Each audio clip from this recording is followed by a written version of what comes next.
of her own. 2 weeks later, she was home. I stayed close by, but out of her way. I finally read the letter she had written to me, asking me to make sure that she wasn't put on life support. I was grateful that I hadn't seen it earlier and followed her instructions, because she lived for 15 years after coming off that ventilator. It took her months to get well, and though she never recovered completely, she lived a full life. She needed oxygen for several hours a day. The doctor suggested that she use a BiPAP machine at night. We bought one, but she flat out refused to use it, mainly because we had bought it.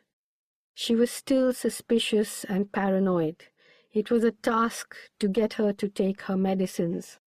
She had no memory of the weeks she'd spent in hospital, of having been on a ventilator, of being taken to Cochin. The only thing she was clear about was that I owed her an apology for something. She was a little fuzzy about what or why. I couldn't do it.